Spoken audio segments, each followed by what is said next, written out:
All right, let's dive into the world of IT audits. Now, I know what you might be thinking, some scary process with someone in a suit looking over your shoulder. But forget that image. Seriously, think of it more like a really important health check for a company's technology. It's all about making sure everything is running smoothly, safely, and just working. So, how does this whole thing actually play out? Have you ever wondered how massive companies, with all their complex software and constant security threats, manage to keep it all from just falling into chaos? How do they stop one tiny little error from snowballing into a complete disaster? Well, a huge part of the answer is a structured, methodical audit process. And right at the heart of that process is a concept called internal controls. It sounds technical, but it's pretty simple. Basically, these are just the rules, the safeguards, the mechanisms a company puts in place to make sure things work the way they're supposed to. They're the fundamental building blocks an auditor is searching for. A really good way to think about these controls is like a company's digital immune system. It's designed to prevent problems, detect them when they happen, and then correct them before they can do any real damage. So let's break down the main types. You've really got three main flavors of controls. First up are the preventive ones. These are your frontline defenders, like a password, designed to stop a bad thing from ever happening.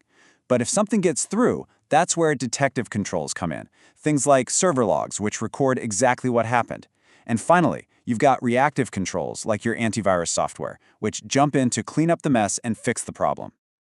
So where do you see these things in action? Oh, just about everywhere. You've got software change controls to stop a developer from, accidentally pushing an update that crashes the entire website. You have access controls to make sure sensitive data stays, sensitive. And of course, you've got backups and disaster recovery plans, the ultimate safety net. Okay, so a big company can have literally thousands of these controls, and an audit team only has so much time and so many people. They can't check everything all at once. So how in the world do they decide where to even begin? Well, it all starts with building something that has a pretty cool name, the audit universe. And yeah, it's pretty much exactly what it sounds like. It's a massive, comprehensive list of every single thing in the company that could possibly be audited. It's the master map of the entire IT landscape. And when I say it's a universe, I mean it's vast. It covers the huge stuff, like server administration and network security, all the way down to more specific things like the company's IT security policy, or even just the central help desk. It is a top-to-bottom scan of all the company's tech. Which, of course, brings us to the million-dollar question, right? You've got this massive list of things to check. How do you prioritize? You can't just throw a dart at a board. There has to be a method to the madness. And there is. You rank them. It's a logical process, kind of like triage in an emergency room. Auditors look at a bunch of factors.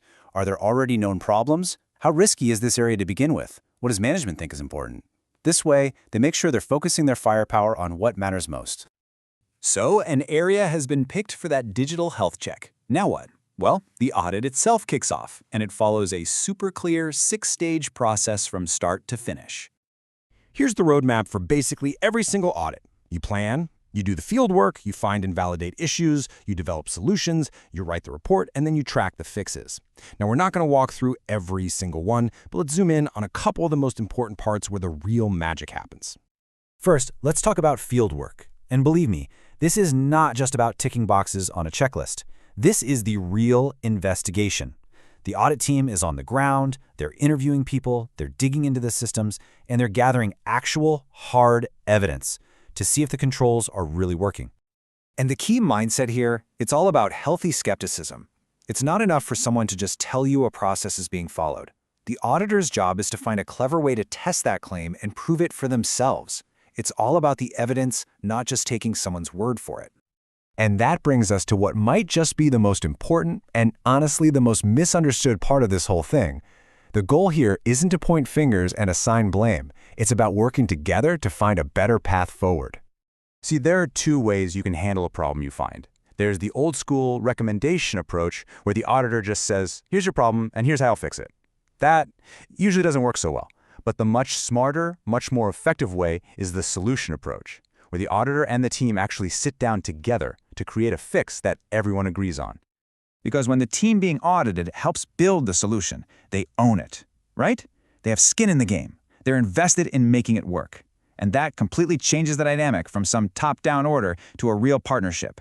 And that is how you get changes that actually stick. All right, so everyone's agreed on the solutions. We're in the home stretch. The process now moves into its final phases, getting everything down on paper and, this is crucial, making sure the fixes actually happen. So you get the final audit report. This is the official document. It clearly lays out what was audited, gives a high-level summary for the executives. It's kind of like their report card.